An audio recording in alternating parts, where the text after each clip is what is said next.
back, everybody. I'm Rabbi Chernitsky, Director of Chabad of Newfoundland, based in St. John's. Beautiful St. John's with terrific weather in early June. It's only been cloudy for the last month. No, just kidding. Just last couple of days really dreary and gray and depressing, and wishing we lived in Florida. But thank God we live where we're meant to live. So we're here for a reason. We're here to elevate the sparks in beautiful St. John's, Newfoundland. So we're gonna get started with the class. We're live now on LinkedIn, YouTube, and also we have some people on Zoom. We started this week. The Parsha Torah portion is Bamidbar, the Book of Numbers, which is always read immediately before Shavuot. Shavuot is the next holiday. So next week, Tuesday night through Thursday night is Shavuot. Very important to be in synagogue here, the reading of the Ten Commandments on Wednesday. That's the first day of Shavuot, which is June the 12th.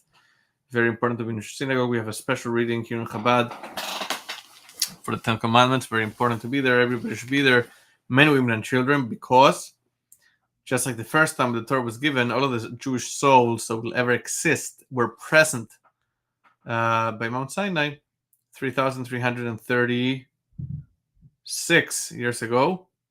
So too, every year, when the Torah is given to us anew from the mighty God, we strive that everybody should be in synagogue.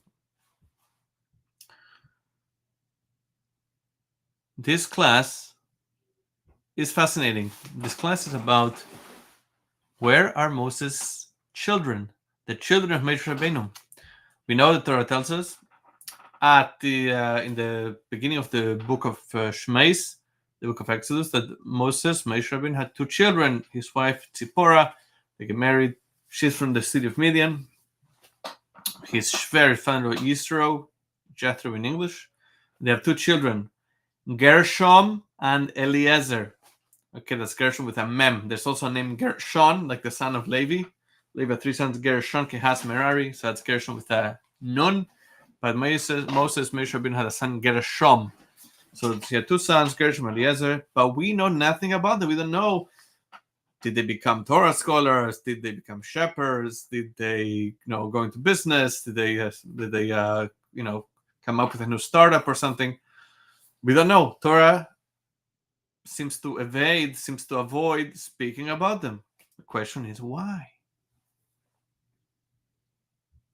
There are 7 shepherds of the Jewish people, out of which 6 out of the 7 go to see the continuation of their position, of their accomplishments, except for one, and that's Moses. Number 1, the first one was Abraham, whose son Yitzchak, continued the chain. Number 2, Yitzchak, Isaac, had a son Jacob, continued the chain. Yaakov, number 3, Jacob, had a son Joseph, he continued the chain. Number 4, Joseph had 2 sons, Ephraim and Menashe, they continued the chain. And 5, King David HaMelech, had a son Shlomo continued the chain. Number 6, Aaron, Moses' brother, Aaron, he saw his children continuing the kahuna. Right, he was a Kohen, and his children continued the Kohenhood, priesthood. But not Moses. Moses did not see his children continue as the leaders of the Jewish people.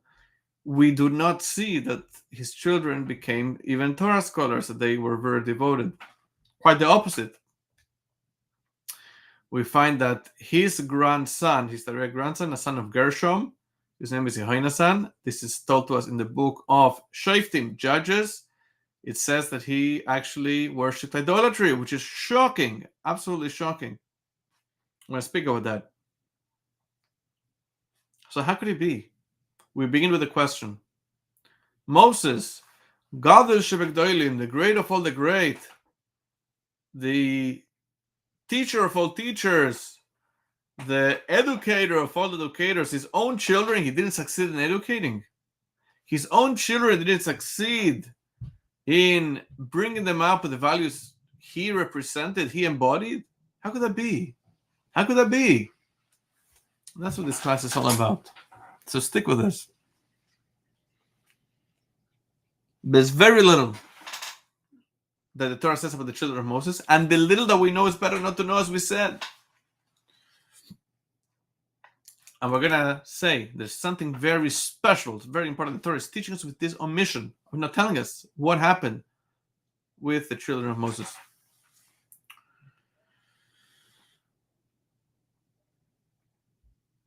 We're going to speak about ideas about education, how to ensure that Judaism, the torch continues.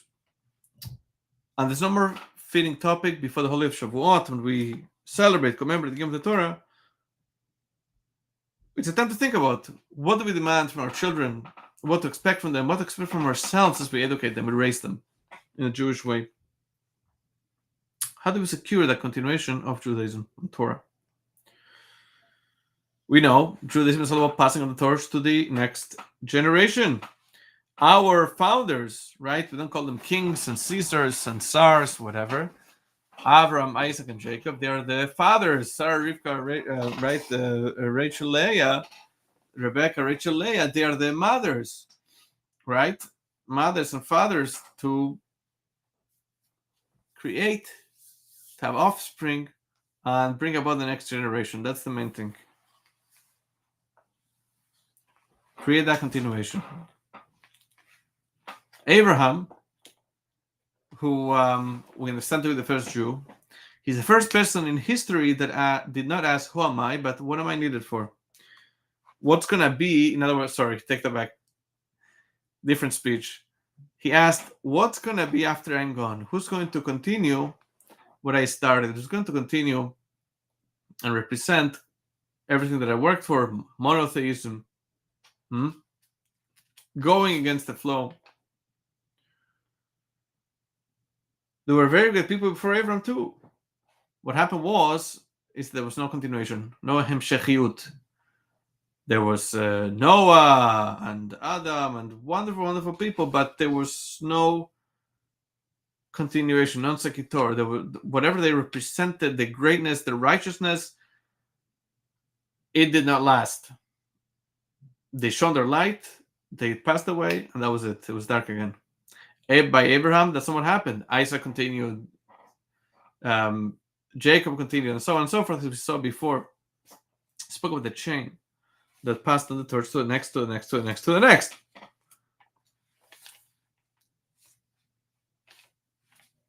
How does this relate to the parsha of the week? Because there is a hint in our parsha to this fact that we don't know anything about the children of Moses, and that's for a very specific reason. And the commentaries all point this out, that after the parsha speaks about the census, the Jewish people are counted. That's what's called the Book of Numbers in English. Okay, so the census happens at the very beginning of the parsha. The Torah tells us how they encamped around the tabernacle, right? The tribes, the 12 tribes, were divided in groups of three. There are 4 groups of 3 tribes each, for a total of 12. Right, to the north, to the east, to the south, to the west of the tabernacle, which was in the middle. So after that, the Torah goes on to tell us about the tabernacle, the service of the Leviim, what the Levites would do in the temple, and then the Torah tells us the genealogy of the Leviim, the children of Levi. Right, Levi had 3 sons: Gershon, Kehaz, Merari, and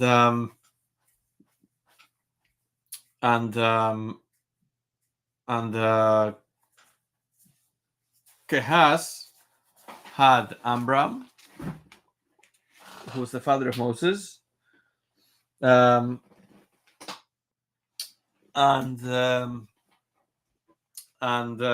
he had 3 children: Miriam, Aaron, and Moses. So when our parsha goes through the genealogy, it says these are the children of Moses and Aaron. Ele told is Aaron and Moshe. but it only speaks about the sons of Aaron. These are the sons of Aaron, Moshe. Doesn't say who the children of Moses are. Just speaks about the sons of Aaron. Rashi tells us, why is that? Rashi says, this comes to teach us that a teacher is like a father.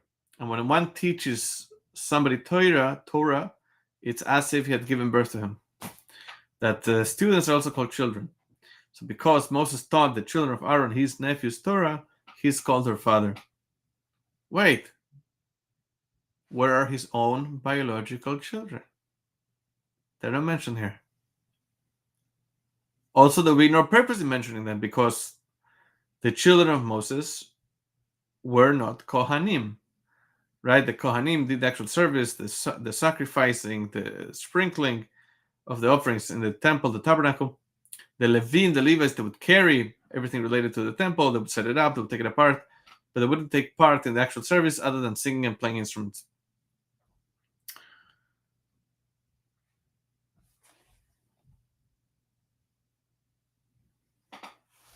Rashi hints to us here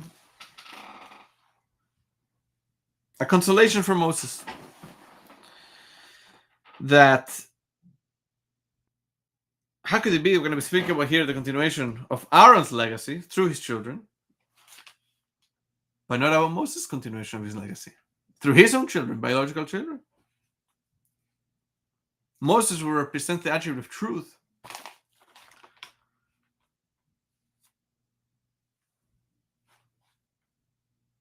And the Torah is telling us, Rashi hints to the fact that it's true. Moses may not have seen himself what he represented be continued through his children. Yet he had millions of students. That's a form of consolation for Moses. Question and answer. Nothing about the children. How could it be? Well, the children did not follow his path. That's why they're not mentioned. Yet, his students are mentioned. That's a consolation that he did succeed in imparting his students with wisdom, with ethics, with morals of a proper Jew. Moses is the teacher of all of us. That's why we call him in Hebrew Moshe Rabbeinu. Rabbeinu means our teacher. He gave all of us a reason to get up in the morning. Thanks to him, we have the Torah, right? That's the Talmud says. That Moses got the Torah from Hashem, and he very generously shared with us, Tov Ein. He generously shared it with us. So the Torah is comforting Moses. True, he didn't get nachas, that satisfaction from his own biological children. But at the least he got nachas from his students.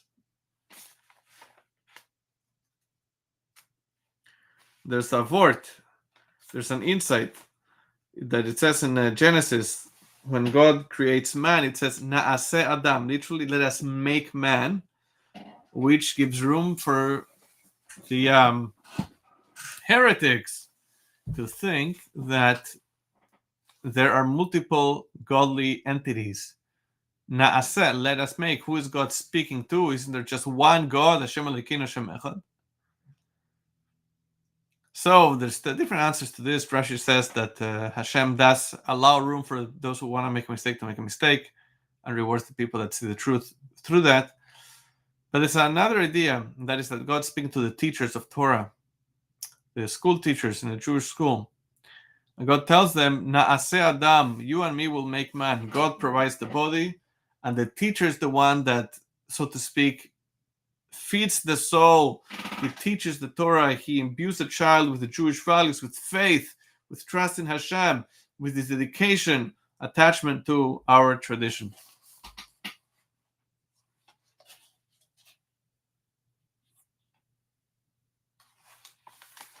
Until the 1900s, there used to be no Jewish schools for girls. Girls used to stay at home, help their mothers, and their mothers would be their teacher. However, there was a very smart woman by the name Sarah Schneer. She lived in Poland, Ukraine. She, I think I wrote the name of the city.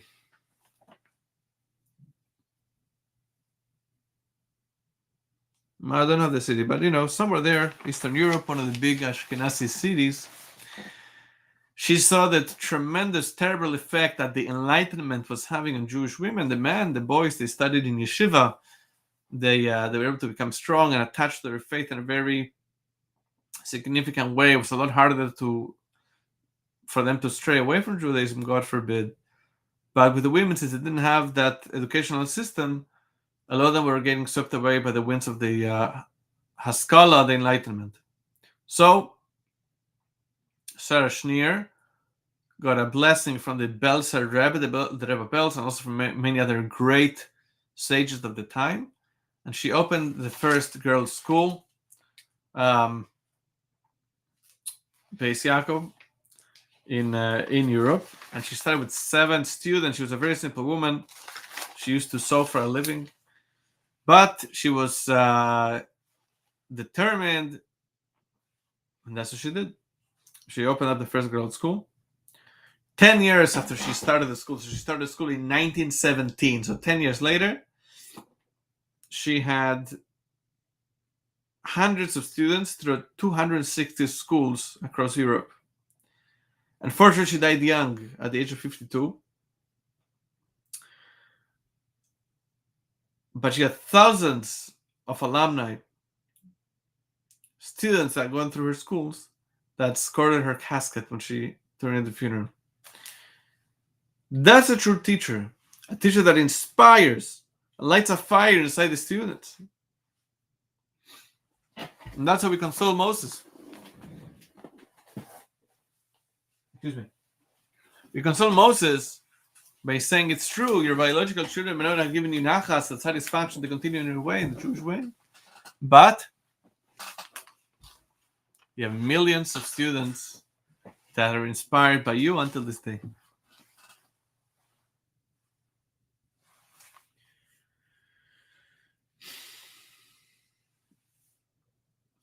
So one of the only times the Torah mentions Moses' children is when his father-in-law Yisro, Jethro, brings them back. So the story goes that after Moses gets married, they have children, he heads back to Egypt after not being there for many years. His brother Aaron meets him outside and he says, "What in the world are you doing? They're killing Jewish children in Egypt. You want to bring more children here?" And so Moses sends his wife and children away, and they come back with their grandfather and Moses' father-in-law after the Exodus, before the giving of the Torah.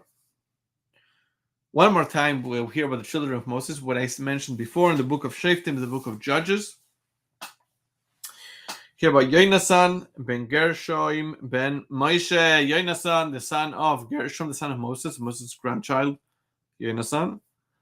And he became a Kohen for Avodah Zarah, for idolatry, in the competition to the tabernacle, which was completely idolatrous, built by Micha.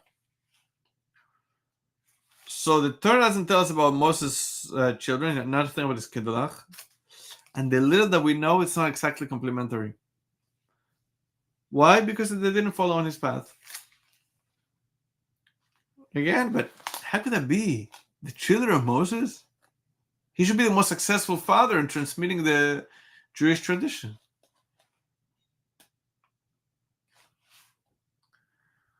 There's a hint in the Torah that Moses, his biggest wish was for his children to continue what he had started, that they should become the leaders of the Jewish people.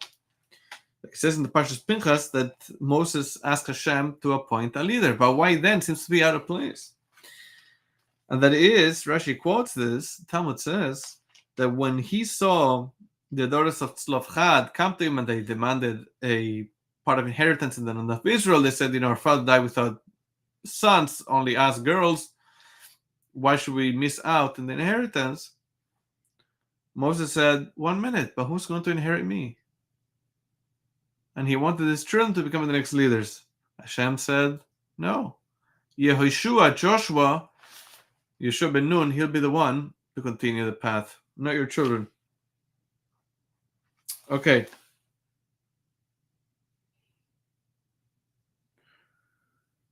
So we have a source that has the text where this idea is found that Moses wanted his children to continue his path.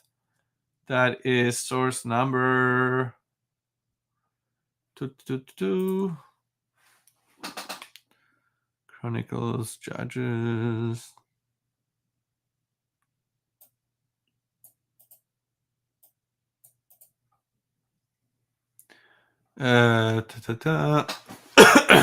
Excuse me.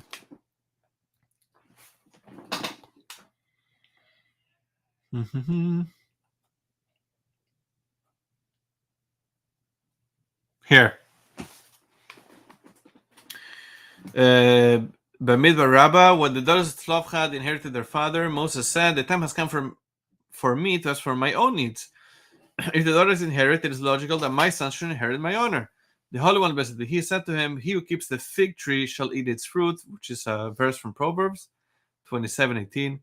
Your son Saddam did not engage in Torah. Joshua served you greatly and honored you greatly. He would rise early and stay late at your assembly hall. He would arrange the benches and spread the mats. He is worthy to serve Israel, the Jewish people.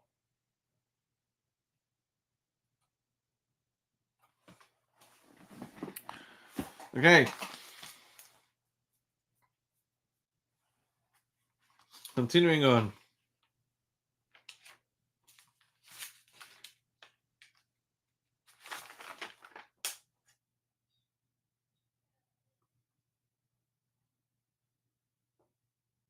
Okay, so before we wrap up and answer the question that we had,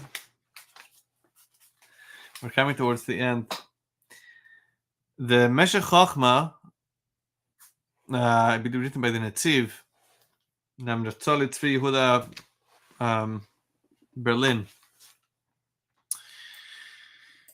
He writes, why is it Moses' children, Gershom, Eliezer, Gershom the oldest, Eliezer the youngest. Gershom was named Gershom because because I was a foreigner in a foreign land, and Eliezer is because Hashem saved me from the sword of Pari. So which one came first? He was a foreigner when he was saved from the sword. He was saved from the sword first, and then he was a foreigner. He had to leave Egypt, right?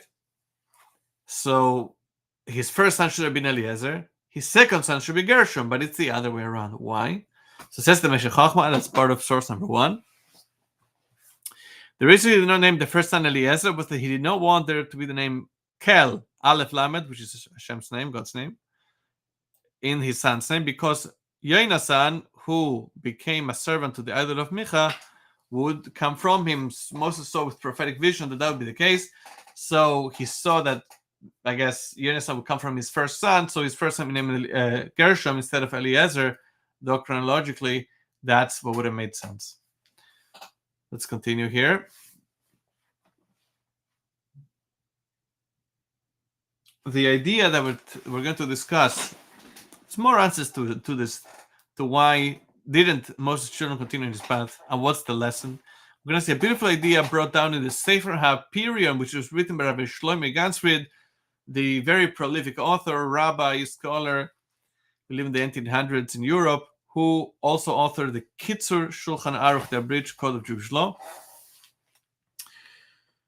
And he says a beautiful thing. He says that the reason why the Torah wasn't passed on to the children of Moses is they're not the ones that continue the path of Moses. Is because the Torah wants to teach us that the Torah is not reserved for anybody. The Torah is open to all. Doesn't matter who your father was, who your mother was, who your grandparents were. You don't have to come from a prestigious family, from pedigree of important people. What's important is the desire to study. Anybody that wants to study Torah, the Torah is open and waiting for them. The Torah is not reserved for the sons of Moses. Your father doesn't have to be Moses. You just have to have a desire to study and learn. We would have thought if the sons of Moses became great scholars and they continued the path of Moses, we would have thought that it's only for them. I don't come from such a prestigious family. My father's not Moses. Who am I to approach the Torah? Who am I to become a scholar? The Torah says, no. You see, they didn't continue the path because the Torah is open to anybody. Doesn't matter who your parents are.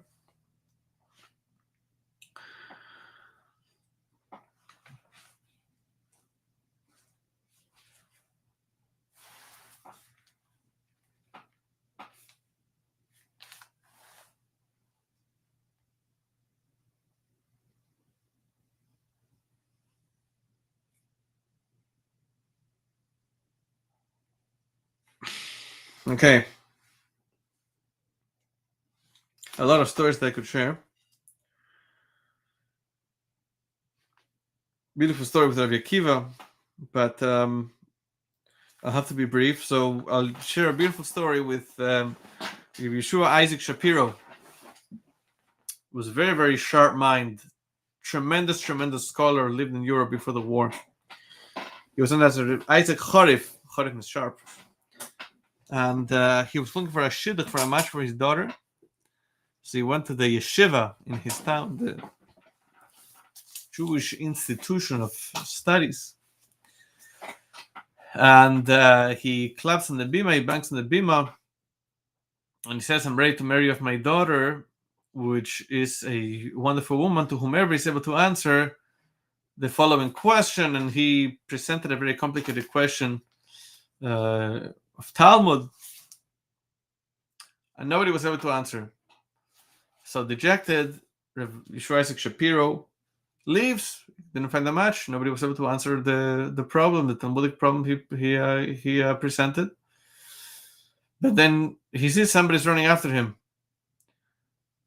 And Yeshua Isaac Shapiro is very excited. He says, oh, did you figure out the answer to the question? And this boy says, no, I don't know the answer. But it's bothering me. I want to know, what is the answer? I couldn't figure it out, but can you tell me? It's bothering me. I want to learn. I want to study. What is the answer? So Yeshua Isaac Shapiro says, oh, you're the one I want as a son-in-law. And he took him in, and he ended up marrying his daughter. That's what it's all about. All that it takes to study Torah is that desire to study, the desire to learn, to connect to God in this very special way. So again, in order to negate the idea that the crown of Torah is only reserved for the sons of Moses, the Torah shows us that they didn't follow the path of their father. The crown of Kahuna, right? We know there's three types of crowns. There's Keser Kahuna, Keser Malchus, Keser Torah. Crown of Kahuna, crown of kingship, the crown of Torah. The crown of Kahuna is reserved for the sons of Aaron. If you're not a descendant of Aaron, you're not a Kohen. Period. Full stop. Doesn't matter how much money you pay. Doesn't matter how many nights you spend studying. All right? Number two, the crown of kingship, we know is reserved for the Davidic dynasty, Malcha Beis David. So if you're not a descendant of King David, you might be a great person, but you will never be a king of the Davidic dynasty. But the third crown, the crown of Torah, it's open, available to all. So we're going to read inside the Rambam Maimonides when it speaks about the crown of the Torah, how it's available to everybody. Now we're going to see inside the word that we mentioned about the Sefer Apedion, about the Torah, again, being for everybody, not reserved for the children of Moses. Let's read that inside. I have the sources here. I am in source number 2. Rambam Hilchos Talmud Torah. Israel was crowned with 3 crowns: the crown of Torah, the crown of priesthood, and the crown of kingship. The crown of priesthood was given to Aaron. The crown of kingship was given to David, King David, and the crown of Torah is available to everyone. As it is said, the Torah that Moses commanded us is the heritage of the congregation of Yaakov. Anyone who wishes may come and take it. And now let's see the Sefer HaPerion. Why did Moses' exalted status not continue to his descendants? Why did he not marry, having a son who would take his place? It was by the providence of the Creator, blessed be He, that Moses did not have a son worthy of receiving the Torah from him. This was to prevent people from thinking that the crown of Torah, like the crown of priesthood and the crown of kingship, is inherited. People would then turn away from the Torah study if that was the case.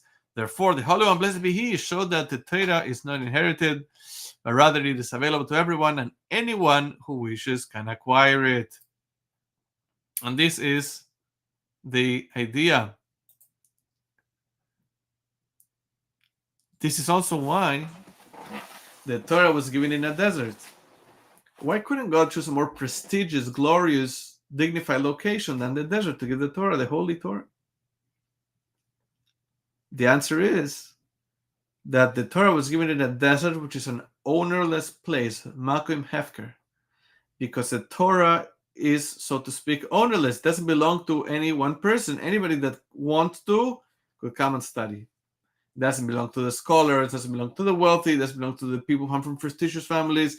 The Torah is waiting in the desert, the ownerless desert, for anybody to come and embrace it. That's all it takes. So again, we started with a question. Why don't we hear about the sons of Moses? How did they not continue on his path? And we said, because Torah teaches a very powerful lesson. That the Torah is not just for the children of Moses. The Torah is open and waiting for anybody that wants it. Have a wonderful night. Chag Sameach. We're not going to have a class next week. Next week is Yom Tov Shavuos. The God will continue the week afterwards. Take care and make tomorrow a great day. Bring Mashiach now.